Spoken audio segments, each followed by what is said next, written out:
Main बात यह है कि हमारे प्रधानमंत्री को कॉम्प्रोमाइज कर दिया गया। किसने किया है, कैसे किया है, ये हिंदुस्तान की जनता को सोचना है। बड़ा दुर्भाग्य है कि राहुल गांधी जैसे नकारात्मक सोच रखने वाले नेता देश को आज गुमराह या भ्रमित करने की कोशिश कर रहे हैं। और वो इसलिए बेचा है क्योंकि कॉम्प्रोमाइज्ड, सिर्फ आपको नहीं बेचा है, देश को बेचा है या भ्रमित करने की कोशिश कर रहे हैं। मैं घोर निंदा करता हूं राहुल गांधी जी की। इसीलिए मुझे वहां नहीं बोलने दे रहे। नरेंद्र मोदी जी डरे हुए हैं क्योंकि जिन लोगों ने उनकी इमेज बनाई है वो अब उस इमेज को फोड़ने लगे हैं। झूठ और फरेब के नाम पे वो लोगों को गुमराह करना चाहते हैं। दूसरा है एप्स्टाइन फाइल्स। एप्स्टाइन फाइल्स में अभी और माल है, वो अभी रिलीज नहीं हुआ है। इसीलिए इस दबाव में आकर एप्स्टाइन फाइल्स में जो है, जो पूरा देश जानना चाहता है, मगर अभी अमेरिका ने रिलीज नहीं किया है। उनको देश की तरक्की से कोई लेना देना नहीं। देश आगे बढ़ रहा है, विश्व की सबसे तेज गति से बढ़ने वाली अर्थव्यवस्था बना है, उनको उससे कोई दिलचस्पी नहीं। अनाप शनाप आरोप लगा रहे हैं। मैं 3 चीजें बोलना चाहता हूं। पहली चीज बोलने नहीं दे रहे हैं, मोदी जी घबराए हुए हैं। आपने देखा जो ट्रेड डील 4 महीने से रुकी हुई थी। 4 महीने से कुछ बदला नहीं। किसी न किसी कारण, जो मैं जानता हूं नरेंद्र मोदी जानते हैं, नरेंद्र मोदी जी ने कल शाम उस डील को साइन कर दिया। नरेंद्र मोदी जी पर प्रेशर है, भयंकर प्रेशर है। और नरेंद्र मोदी जी का जो इमेज का गुब्बारा है, जो हजारों करोड़ रुपए लेकर बनाया गया था, वो फूट सकता है। इशू ये नारावाने की स्टेटमेंट नहीं है, ये साइड शो है, और वो भी जानते हैं, मैं भी जानता हूं। मेन बात यह है कि हमारे प्रधानमंत्री को कॉम्प्रोमाइज कर दिया गया है। किसने किया है, कैसे किया है, यह हिंदुस्तान की जनता को सोचना है। मगर इतिहास में पहली बार, हिस्ट्री में, एलओपी को प्रेसिडेंशियल एड्रेस में नहीं बोलने दिया है। बाहर बोल दीजिए, जो अंदर नहीं कहा दिया जा रहा है। वो तो ऑटोमेटिकली होगा जी। बट ये आप समझिए, और हिंदुस्तान के जो किसान हैं, आप सब समझिए कि इस ट्रेड डील में आपकी मेहनत को, आपके खून पसीने को नरेंद्र मोदी जी ने बेच दिया है। और वो इसलिए बेचा है क्योंकि कॉम्प्रोमाइज्ड है। सिर्फ आपको नहीं बेचा है, देश को बेचा है। इसीलिए मुझे वहां नहीं बोलने दे रहे। नरेंद्र मोदी जी डरे हुए हैं क्योंकि जिन लोगों ने उनकी इमेज बनाई है, वो अब उस इमेज को फोड़ने लगे हैं।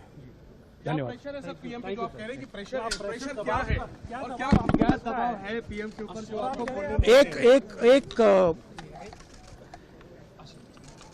एक अदानी जी पर केस है यूनाइटेड स्टेट्स में। वो अदानी जी को टारगेट नहीं कर रहा है, वो नरेंद्र मोदी के फाइनेंशियल स्ट्रक्चर को टारगेट कर रहा है। एक वो है। दूसरा है एप्स्टाइन फाइल्स। एप्स्टाइन फाइल्स में अभी और माल है, वो अभी रिलीज नहीं हुआ है। इसीलिए इस दबाव में आकर एप्स्टाइन फाइल्स में जो है, जो पूरा देश जानना चाहता है, मगर अभी अमेरिका ने रिलीज नहीं किया है। और दूसरा जो अदानी जी पर केस है, जो एक्चुअली मोदी जी पर केस है, क्योंकि वो बीजेपी का फाइनेंशियल स्ट्रक्चर है, मोदी जी का फाइनेंशियल स्ट्रक्चर है। तो ये 2 प्रेशर पॉइंट्स हैं। और आप ये बात समझ लो, देश ये समझ ले कि प्रधानमंत्री कॉम्प्रोमाइज्ड है। उनका बस चले तो जिस प्रकार से यूपीए के राज में, कांग्रेस के राज में 10 वर्षों में उन्होंने भारत की अर्थव्यवस्था को ध्वस्त कर दिया था, फ्रेजाइल 5 इकोनॉमी बना दी, महंगाई से लोगों को परेशान कर दिया, विकास यात्रा ठप कर दी। उनका बस चलेगा तो भारत को फिर एक बार उसी प्रकार से देखना चाहेंगे। और मुझे नहीं लगता भारत का एक भी व्यक्ति, एक भी नागरिक उनके इस भ्रामक सोच के साथ अपने आप को जोड़ सकता है। राहुल गांधी जी एक नकारात्मक सोच के प्रतीक है और उनके साथ जुड़कर डीएमके पार्टी के नेता हो, तृणमूल के नेता हो, चाहे वो समाजवादी पार्टी के नेता हो, इन सभी ने शायद भारत के उज्जवल भविष्य, हमारे युवा युवतियों को जो नए अवसर मिल रहे हैं, जो हमारा उद्योग तेज गति से आगे प्रगति करने के लिए तट पर है, जो नए नए क्षेत्र,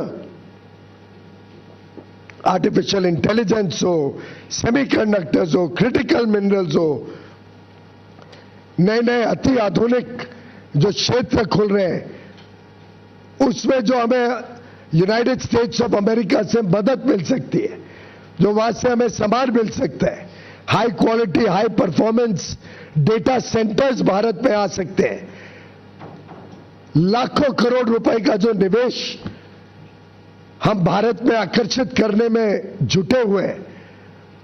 राहुल गांधी जी को क्या मिर्ची लगती है? राहुल गांधी जी को देश की प्रगति से नफरत है? राहुल गांधी जी को हमारी बहनों से, हमारे युवा युवतियों से कोई नाराजगी है जो उनका उज्जवल भविष्य उनसे देखा नहीं जाता है? उन्होंने जवाब देना पड़ेगा देश की जनता को कि इस नकारात्मक सोच के पीछे वो क्या चाहते हैं।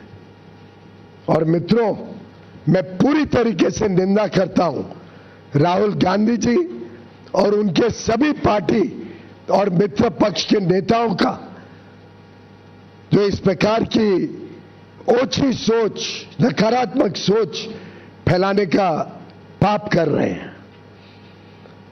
वो भारत का उज्जवल भविष्य नहीं चाहते।